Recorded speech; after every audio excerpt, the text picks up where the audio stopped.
Hello and welcome to my YouTube channel Shanti classes में आप सभी का फिर से स्वागत है। अगर आप इस चैनल पर नए हैं तो प्लीज़ इसे लाइक ज़रूर कीजिए, शेयर कीजिए और सब्सक्राइब ज़रूर कीजिए।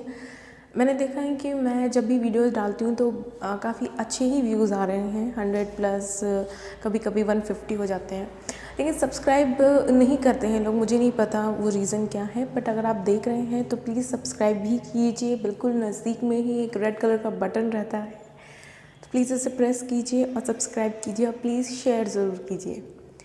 तो अब हमारी जो क्लास चल रही है वो है भारतीय राजनीतिक चिंतकों की, और उन्हीं चिंतकों में आज जो हमारा टॉपिक है वो है अरबिंदो। जो आज टॉपिक है वो है अरबिंदो, जिसे हम महर्षि अरविंद भी के नाम से भी जानते हैं। आज हम इनके बारे में पढ़ेंगे कि ये कौन थे, इनका जन्म क्या हुआ था। तो बेसिक मैं आप लोगों को बता देती हूँ कि देखिए इनका जो जन्म हुआ था वो 1872 ईस्वी के अंदर हुआ था, और ये काफ़ी अच्छे परिवार के अंदर पैदा हुए थे। इनके जो फादर थे कृष्ण जी, जो कि पाश्चात्य संस्कृति में काफ़ी ज़्यादा ही यकीन करते थे, और वो चाहते थे कि उनके बच्चे भी इस ही वेस्टर्नाइजेशन जो कल्चर है उसको फॉलो करें, और उसके अकॉर्डिंग ही अपनी लाइफ जो भी आगे लेके जाना है, परसू जो भी करना है वो इसी वेस्टर्नाइजेशन को अपनाते हुए या पाश्चात्य संस्कृति को ध्यान में रखकर ही करें। इसलिए इन्होंने अपने बेटों को अपनी आगे की पढ़ाई के लिए भी उन्होंने विदेश भेजा। और इसके बाद जब अरबिंदो इंडिया वापस लौटे 1893 के अंदर, तो उन्होंने जो है उनका ध्यान वैसे तो शुरू से ही इंडिया की एक्टिविटीज़ वगैरह में रहता था। और उसके बाद उन्होंने 1893 के अंदर बड़ौदा के जो राजा थे वहाँ पर उन्होंने उनकी बहुत वहाँ पे सेवा भी करी। इनफैक्ट बड़ौदा राज्य के एंड के अंदर उन्होंने उनकी जो यूनिवर्सिटी थी उसके अंदर एज ए प्रधानाचार्य, एज ए प्रिंसिपल भी उन्हें अपॉइंट किया गया। और इसी बीच उनका और ज़्यादा नज़दीक से वो इंडिया की जो पॉलिटिकल जो भी उस वक्त चल रही थी सिचुएशन, जो भी लोग लड़ रहे थे आज़ादी के लिए, तो उसके लिए काफ़ी ज़्यादा नज़दीक से उन्होंने वो चीज़ें देखी है, वो काफ़ी ज़्यादा इफ़ेक्ट उनके ऊपर पड़ा।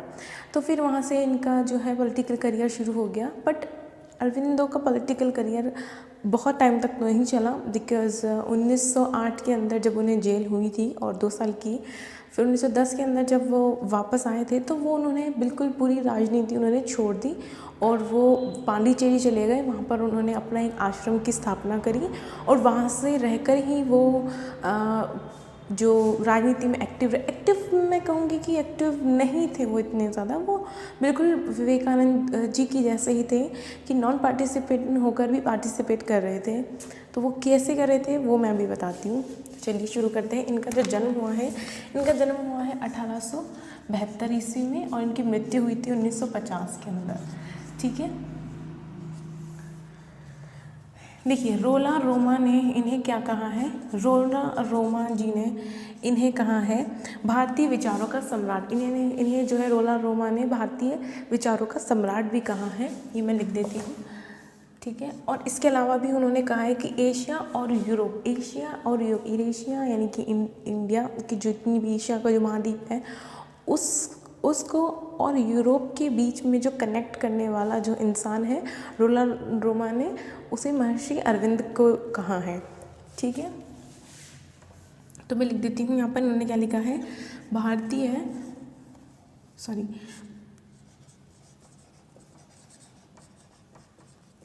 भारतीय विचारों का सम्राट। ये क्वेश्चन भी आ सकता है कि ये कोट अरविंदो को किसने कहा है, तो ये कोट किसने कहा है, रोला रोमा ने कहा है। ठीक है, इसके बाद उन्होंने क्या कहा है कि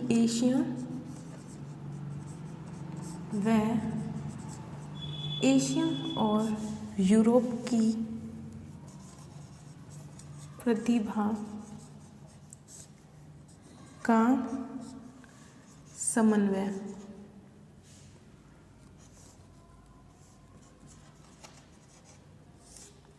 ये दोनों ही चीज़ें रोला रोमा ने कहा। और डॉक्टर फेडरिक ने कहा है कि हमारी इस वसुंधरा यानी कि सेकेंड आप लोग देखिए, हमारी इस वसुंधरा का मार्गदर्शन क्या कहा, ये किसने कहा है, डॉक्टर फेडरिक ने कहा है। और उन्होंने कहा है कि जो इस युग के पैगंबर भी किसे कहा गया है, महर्षि अरविंद को कहा गया है। और ये दोनों ही कोट जो कहे हैं वो कहे डॉक्टर फेडरिक ने कहे हैं। तो ये भी मैं लिख देती हूँ, डॉक्टर फेडरिक।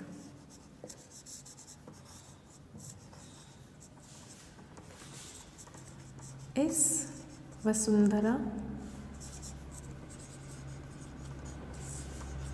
का मार्गदर्शक और इस युग का पैगंबर। ठीक है, ये दो कोट हैं जो कि इनके बारे में काफ़ी फेमस है। ये सब आप लिख लीजिए, स्क्रीनशॉट लेना चाहें तो ले सकते हैं। चलिए, इनके पिता ने इन्हें भेज दिया था पढ़ने के लिए विदेश में, और उसके बाद 1893 के अंदर ये भारत आए। ठीक है, और यहाँ पर रहकर वो बड़ौदा के जो राजा थे उनकी सेवा की उन्होंने। ठीक है, वहाँ पर रहकर ही वो नज़दीक से इंडिया के अंदर जो भी चीज़ें उस वक्त एक्टिविटी जो भी चल रही थी उसमें पार्टिसिपेट किया इन्होंने। ठीक है, और कहाँ रहकर, बड़ौदा में रहकर। ठीक है, वहाँ के राजा की सेवा करके। ठीक है, राजा की सेवा कर यहाँ पर वो एक्टिव जो उनका, देखिए यहाँ पे ये डायरेक्टली ये चीज़ों को देख रहे थे, लेकिन ये उसमें पार्टिसिपेट डायरेक्ट नहीं कर रहे थे। ये क्या कर रहे थे, ये इनडायरेक्टली अपने जो बुक्स हैं, अपने जो लेटर्स हैं, इनके ज़रिए वो पार्टिसिपेट कर रहे थे। बट फ्रंट फुट पर आकर कभी इन्होंने पार्टिसिपेट इस पीरियड में तो नहीं किया। ठीक है, तो ये कब तक रहे थे यहाँ पर, 1906 के अंदर। देखिए 1906 के अंदर ये बड़ौदा के जो महाविद्यालय था उसके ये क्या बने, प्रिंसिपल बने, ये प्राध्यापक बने। ठीक है, ये प्रधानाध्यापक बने यहाँ पर। ठीक है, बिकॉज ऑफ राजा। तो यहाँ पर रहकर भी इनके जो विचार जो पनपे, तो वो 3 इनकी विचारधाराएं जो निकल कर सामने हैं, मैं आपको बताती हूँ क्या क्या है।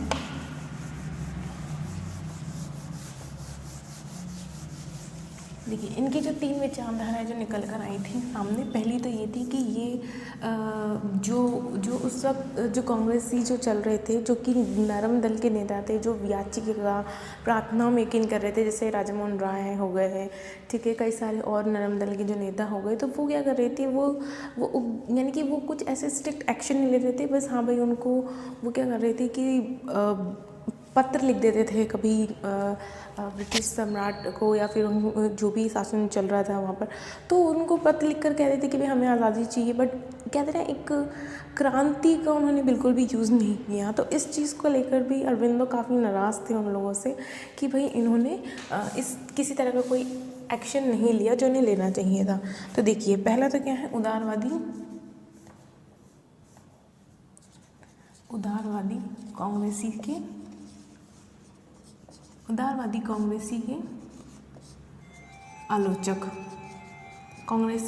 आलोचक। ठीक है, इसके बाद जो दूसरा इनका पॉइंट था, दूसरा ये अंग्रेजी शासन के भी काफ़ी ज़्यादा विरुद्ध थे, क्योंकि वो इतना ज़्यादा लोगों के ऊपर जुल्म कर रहे थे। यानी कि किसी तरह का कोई एक्ट ला देते, कोई कर ला देते ज़बरदस्ती, और इस चीज़ के भी वो बहुत ज़्यादा खिलाफ थे। तो यहाँ पर क्या होगा, अंग्रेजी शासकों के आलोचक, अंग्रेजी शासन के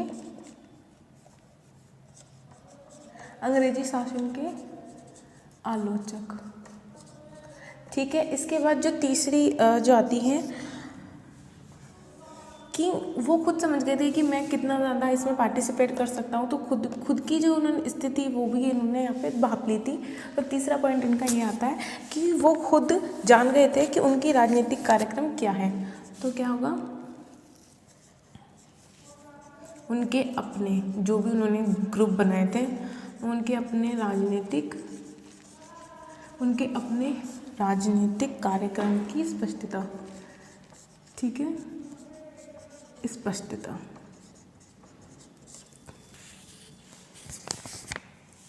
देखिए 1905 तक तो ये सीधे कहा बिल्कुल भी एक्टिव नहीं थे। ये कैसे थे, अप्रत्यक्ष रूप से, अप्रत्यक्ष रूप से ये पार्टिसिपेट कर रहे थे। क्या कर रहे थे? अप्रत्यक्ष रूप से ये पार्टिसिपेट कर रहे थे। फिर 1908 के अंदर देखिए इन्होंने जब अपना संगठन बनाया था यहाँ पर बंगाल के अंदर, ये मैं आगे बढ़ाऊँगी अभी, तो उस वक्त इन्हें क्या हो गया, इन्हें गिरफ्तार कर लिया गया था। ठीक है, गिरफ्तार कर लिया गया था। फिर 1910 के अंदर ये वापस जेल से आए, तो इन्होंने यहाँ पे क्या किया, राजनीति को छोड़ दिया। इन्होंने राजनीति को क्या किया, त्याग दिया, और कहाँ चले गए, पांडिचेरी चले गए। ठीक है, पांडिचेरी चले गए और वहाँ पर उन्होंने जाके क्या किया, आश्रम की स्थापना, क्या करी, आश्रम की स्थापना की। ठीक है, ये आ गया है। तो आज जो हम लोग इनका जो भी पढ़ेंगे इनके बारे में, तो वो मैं आपको बता देती हूँ कि हम इनके बारे में क्या क्या पढ़ेंगे। पहली चीज़ जो हम इनके बारे में पढ़ेंगे वो पढ़ेंगे हम इनका राजनीतिक, इनका जो भी राजनीति के अंदर जो भी पार्टिसिपेट रहा है कि ये क्या समझते हैं। दूसरा जो इनका दूसरा हम पढ़ेंगे इनका ये 1898 से 99 तक का जो भी इनका पार्टिसिपेशन रहा है वो इनकी सक्रिय राजनीति। ठीक है, ये तो अप्रत्यक्ष रूप वाली राजनीति है और इनकी सक्रिय राजनीति है, सक्रिय राजनीति है। इसके बाद हम पढ़ेंगे इनका निष्क्रिय, जो कि बहुत ही ज़्यादा इम्पोर्टेंट है, निष्क्रिय प्रतिरोध। ठीक है, इसके बाद हम पढ़ेंगे इनका आज जो भारत माता के बारे में, भारत माँ के बारे में। इसके बाद हम इनका पढ़ेंगे विश्व संघ। ठीक है, और क्या क्या है, सक्रिय दो वाले दिया क्या, सक्रिय राजनीति ये प्रत्यक्ष रूप होंगी। सक्रिय राजनीति कब से कब तक थी इनकी, 1905 से 1910 तक। इसके बाद तो इन्होंने छोड़ ही दिया था। इसके बाद इनका आध्यात्मिक वगैरह भी सब इसमें आ जाता है। चलिए तो अब हम शुरू करते हैं इनका शुरू से क्या करना है। ठीक है, चलिए। तो जब इन्हें गिरफ्तार कर लिया गया था तो इन्होंने कहा कि अब जब इन्हें गिरफ्तार कर लिया गया था तो उस वक्त क्या हुआ ना कि उन्होंने एक ऐसा उपदेश दिया कि उन्होंने कहा कि भारत जब आज़ादी लेगा तो वो किसी क्या कहते हैं, किसी बल या उसके थ्रू नहीं लेगा आज़ादी बिल्कुल मिलेगी, 100% मिलेगी, लेकिन वो किसके बल पे मिलेगी, आध्यात्म के बल पर। किसके बल पे मिलेगी, और ये आध्यात्म के बल पर मिलेगी। इनफैक्ट भारत जब आज़ाद होगा उसका सिर्फ एक ही मोटिव रहेगा कि वो पूरे विश्व को क्या करे, इस आध्यात्म से रूबरू कराएं। और ये सब जो होगा वो किसके ज़रिए होगा, वो योग के ज़रिए होगा। किसके ज़रिए होगा, वो ये जो चीज़ें होगी आध्यात्मिक वाली वो किसके ज़रिए होगी, वो योग के ज़रिए होगी। जो भी चीज़ें उनकी निकल के आएगी और ये जो आज़ादी है भारतीयों को वो भी किसके ज़रिए मिलेगी, वो भी योग के ज़रिए मिलेगी। जो भी आज़ादी मिलेगी वो किसके ज़रिए मिलेगी, वो योग के ज़रिए मिलेगी।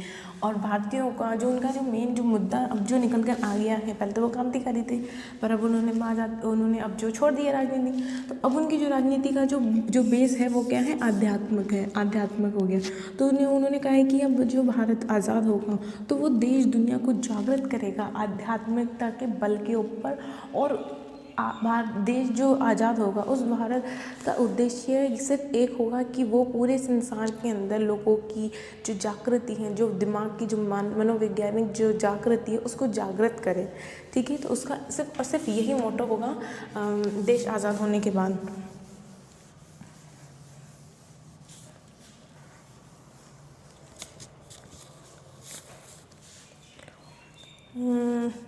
इसके बाद ये तो मैंने करा ही दिया है। चलिए, इसके बाद हम पढ़ेंगे इनका पर्दे के पीछे वाली, ये जो हम पढ़ने वाले हैं अप्रत्यक्ष रूप में।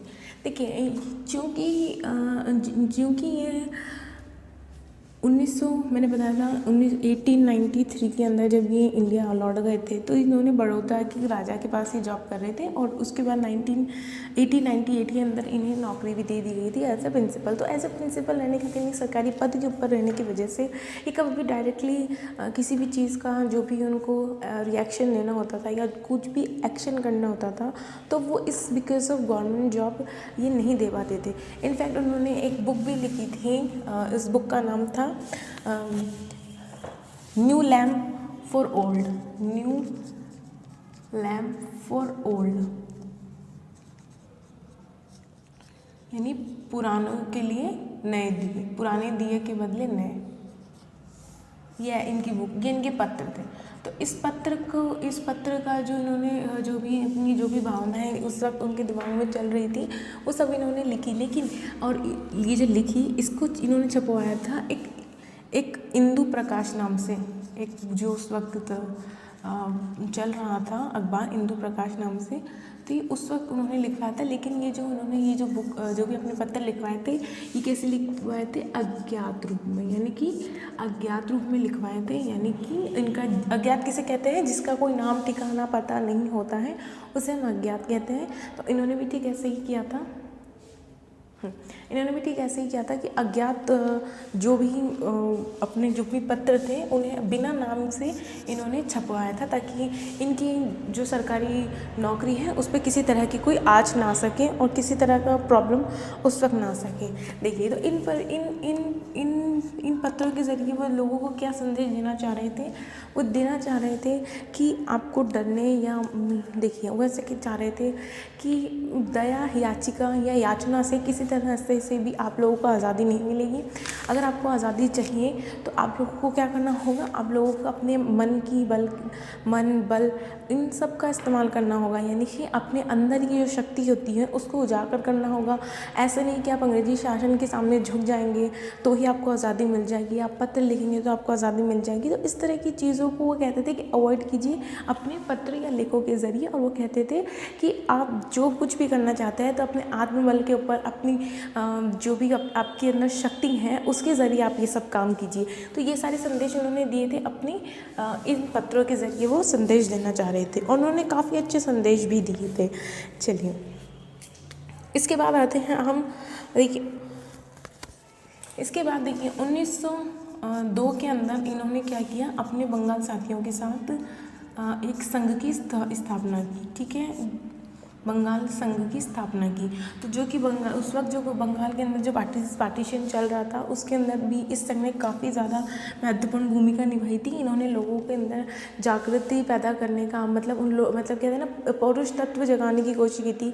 और ये कहा था कि आप खुद लोगों को कहा था कि आप खुद पार्टिसिपेट कीजिए, आप भागिए मत, किसी तरह से घबराइए मत कि आपको अंग्रेजी सरकार कुछ कर देगी या आपको जेल पहुँचा देगी। इस चीज़ों से ना डर के आप ज़्यादा से ज़्यादा जो भी राजनीति है उसके अंदर पार्टिसिपेट कीजिए, जो भी एक्टिविटी चल रही है उसमें पार्टिसिपेट कीजिए, लोगों को बताइए, लोगों को जागृत कीजिए। तो ये सभी चीज़ें इन्होंने इसमें किया था। तो इसी वजह से इन्हीं चीज़ों की वजह से उन्हें 1908 के अंदर जेल में डाल दिया गया था।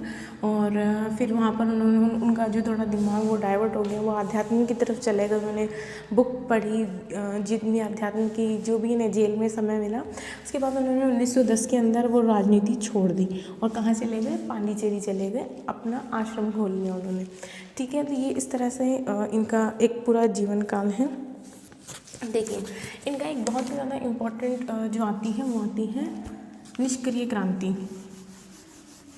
क्या भी? निष्क्रिय क्रांति इनकी बहुत ही इम्पोर्टेंट, ये बहुत ही ज़्यादा, इनफैक्ट ये कई बार क्वेश्चन में भी आता है। तो जब ऐसे पूछा जाता है कि निष्क्रिय क्रांति प्रतिरोध की जन्मदाता कौन है, तो आप सभी लिखेंगे अरविंदो। तो ये क्या है? निष्क्रिय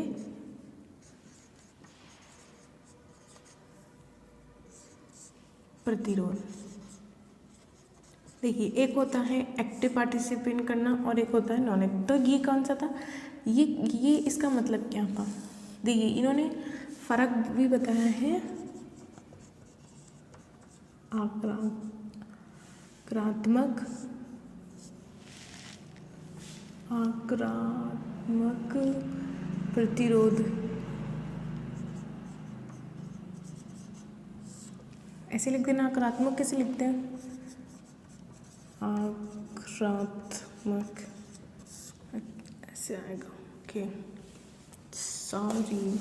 चलिए, निष्क्रिय प्रतिरोध क्या होता है? किसने दिया है? अरबिंदो ने दिया है। निष्क्रिय प्रतिरोध का मतलब क्या होता है कि यानी कि अपनी स्वदेशी माल, यानी कि जो जैसे प्रेजेंट में मान लीजिए आप लोकल टू वोकल चल रहा है हमारा, और जो भी इंडिया का मेक इन इंडिया जो चल रहा है हमारा प्रोग्राम, तो वो क्या चल रहा है, वो एक तरीके से मान लीजिए इसी का एक उदाहरण मान लीजिए। इसमें मतलब इसका उदाहरण तो नहीं है खैर वो, बट मैं बता देती हूँ कि ये उससे ही रिलेटेड है।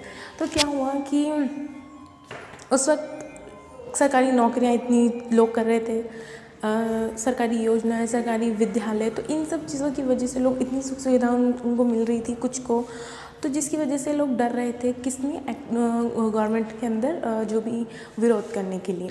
तो अरबिंदो ने कहा कि आप क्या कीजिए, आप जो भी विदेशी माल है उसका बहिष्कार कीजिए, विदेशी विद्यालय का बहिष्कार कीजिए, और आप जितनी भी विदेशी मान लीजिए नौकरियां हैं, सरकारी विद्यालय हैं, सरकारी जितने भी सरकारी मैं क्या कहूँ, जितनी भी आपको मतलब सुख सुविधा सरकारी मिल रही है, उन सबको, जितनी भी सरकारी नौकरियां हैं उन सब का बहिष्कार कीजिए, और सरकार की जगह अपना स्वयं की स्वदेशी चीज़ों का इस्तेमाल कीजिए, स्वदेशी जो भी चीज़ें हैं उनका इस्तेमाल कीजिए, और उन लोगों को का भी बहिष्कार कीजिए जो इन चीज़ों को करने में रुकावट कर रहे हैं। तो देखिए, मैं यहाँ बात कर रही थी आक्रात्मक प्रतिरोध और निष्क्रिय प्रतिरोध। देखिए, आक्रात्मक प्रतिरोध का अर्थ ये होता है कि जिसमें सरकार को जो है वो पॉजिटिव मतलब रिस्पांस मिले, मतलब आप एक्टिव रहते हुए उनका विरोध कर रहे हैं, लेकिन उनका काम तो हो रहा है ना।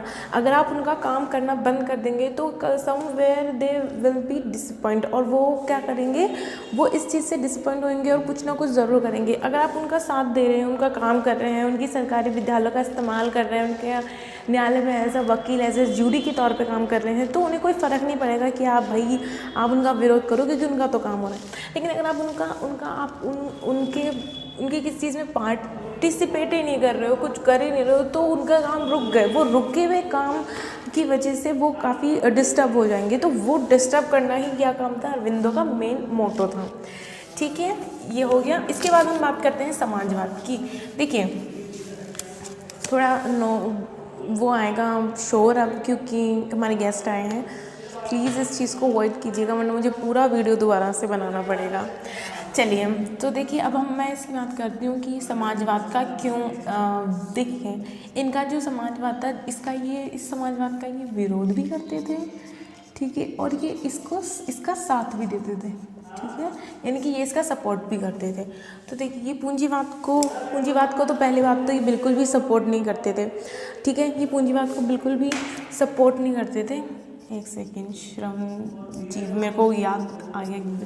तो पूंजीवाद को बिल्कुल भी सपोर्ट नहीं करते थे, क्योंकि कहीं ना कहीं वो मानते थे कि जो नीचे तबके के लोग हैं उन लोगों का शोषण होता है, और वो इस श्रमजीव यानी कि जो श्रमिक लोग हैं वो इनको इतना ज़्यादा सपोर्ट करते थे, अरबिंदो बहुत ज़्यादा सपोर्ट करते थे, जिसकी वजह से पूंजीवाद और सर्वाधिकारवाद इन सब चीज़ों का विरोध करते थे। देखिए, समाजवाद का विरोध का उनका रीज़न ये था कि इससे जो भी व्यवस्था निकल कर आती है वो भी कहीं ना कहीं तानाशाही ही होती है, एक ग्रुप की वहाँ पर क्या होती है, तानाशाही होती है। जबकि मार्क्स का जब वो निकल कर आता है, जब सर्वाधिकारवाद जब होता है, तो वो उस दल का जब वो इस यहाँ पे, तो इस तरह से इन्होंने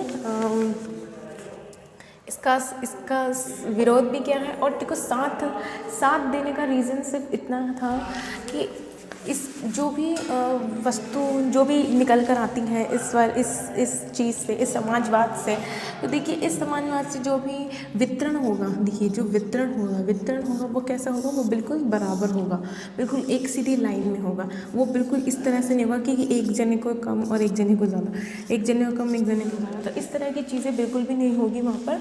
और क्या होगा वहाँ पर, वितरण कैसा होगा, बिल्कुल एक सीधी लाइन में होगा। तो इस वजह से ये इसका साथ देते थे और इसी रीज़न और दूसरे रीज़न की वजह से इसका विरोध करते थे।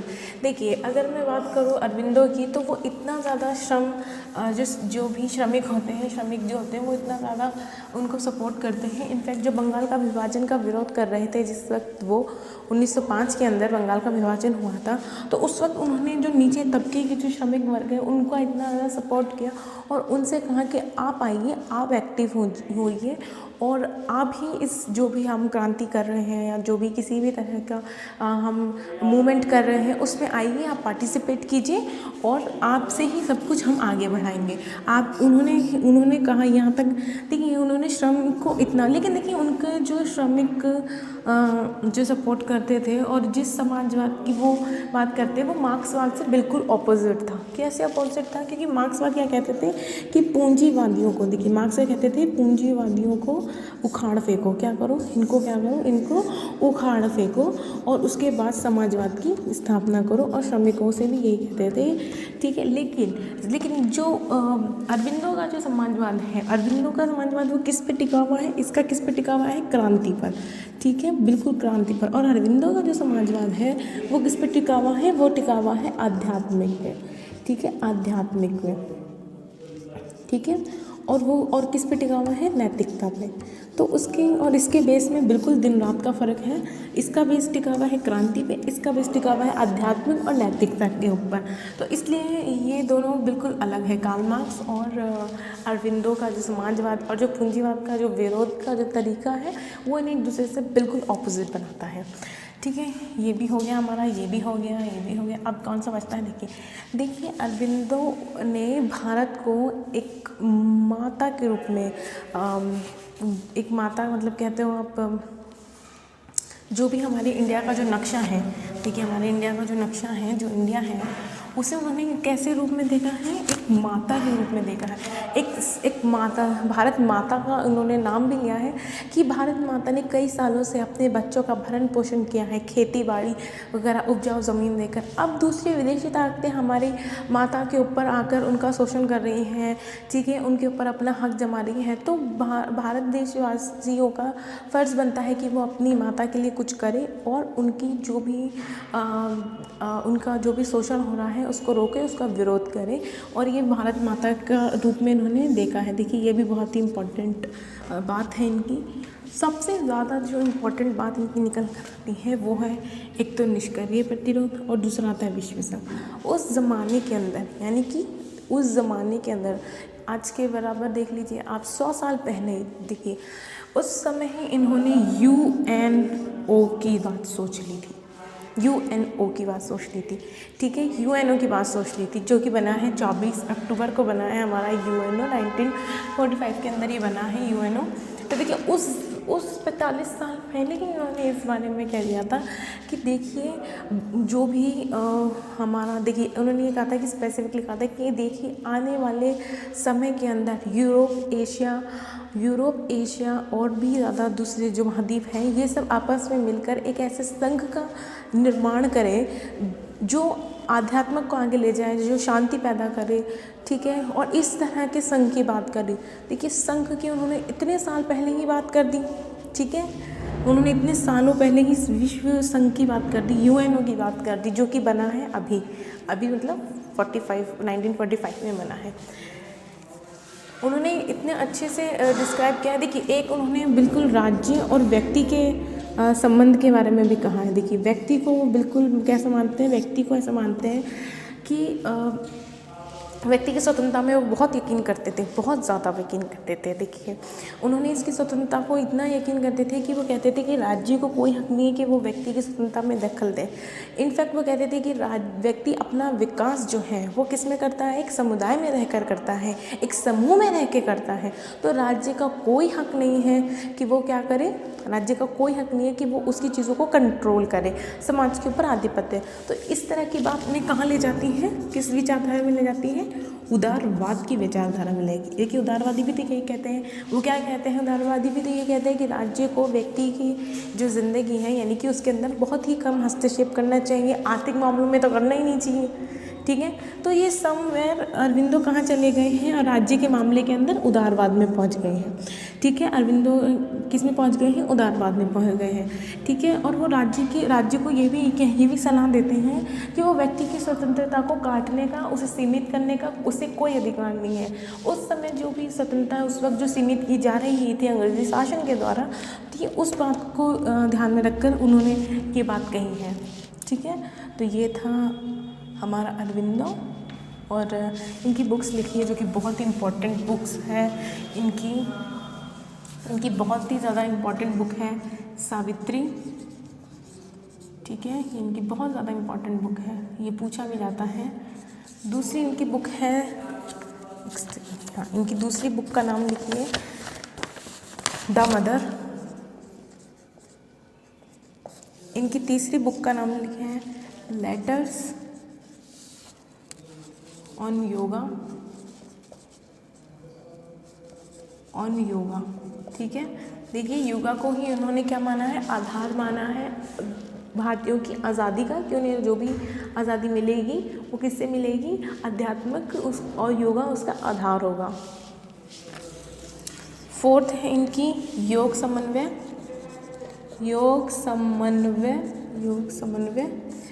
इसके बाद इनकी बुक आएगी वंदे मातरम। इसके बाद इनकी बुक आएगी जो कि ये काफ़ी इम्पोर्टेंट बुक है इनकी, और ये बुक भी काफ़ी इम्पोर्टेंट बुक है इनकी, द लाइफ डिवाइन। इन्होंने ये बुक लिखी थी 1919 में, और सावित्री लिखी थी उन्होंने 1940 में, ठीक है। इन्होंने एक बुक लिखी थी गीत प्रबंध, ये कब है इनकी 1922 में, ये इनकी बुक है। इनकी बहुत ही ज़्यादा इम्पोर्टेंट बुक है सावित्री और द लाइफ डिवाइन। देखो, ये तो पूछी ही जाती है। देखो, क्वेश्चन कैसे बनते हैं, सावित्री बुक दे देंगे और राइटर का नाम दे देंगे, तो आपको टिक करना है अरविंदो के ऊपर, उनकी ये बुक दे देंगे, ठीक है। इनका ये भी दे देंगे कि निष्क्रिय प्रतिरोध किसने दिया है, अरविंदो ने। वो किस तरह की राजनीति में यकीन करते थे, या फिर युगों के विरोध का जरिया क्या था उनका, तो वो कैसा विरोध का जरिया था, निष्क्रिय, ठीक है। उनका समाजवाद को लेकर क्या विचार थे, भारत माँ का जो है वो किसने बोला है, भारत माँ को मतलब भारत को एक माँ के रूप में किसने चित्रित किया है, अरविंदो ने किया है। सबसे पहले यूएनओ की बात किसने कही थी, अरविंदो ने कही थी। श्रम शक्ति के ऊपर सबसे ज़्यादा यकीन करने वाला जो भारतीय पहला विचारक था वो अरविंदो थे। राज्य और व्यक्ति के अंदर संबंधों का बारे में कैसे बताया है, यानी कि राज्य व्यक्ति की स्वतंत्रता को ज़्यादा और राज्य के हस्तक्षेप को कम किसने बताया है, अरविंदो ने बताया है, ठीक है। तो मैंने आज आपको पूरा अरविंदो करवा दिया है। इसके बाद हम लोग करेंगे महात्मा गांधी। और प्लीज़ लाइक सब्सक्राइब ज़रूर कीजिए और शेयर ज़रूर कीजिए। आप लोग बिल्कुल भी सब्सक्राइब नहीं करवाते हो, ना शेयर करते हो, जो कि गलत बात है। इतनी मेहनत कर रही हूँ, सो प्लीज़ लाइक शेयर और सब्सक्राइब ज़रूर कीजिए। और थैंक यू सो मच, आप लोगों ने ये वीडियो देखा, और आपको भी अगर इतना सा भी हेल्पफुल है तो प्लीज़ सब्सक्राइब कीजिए।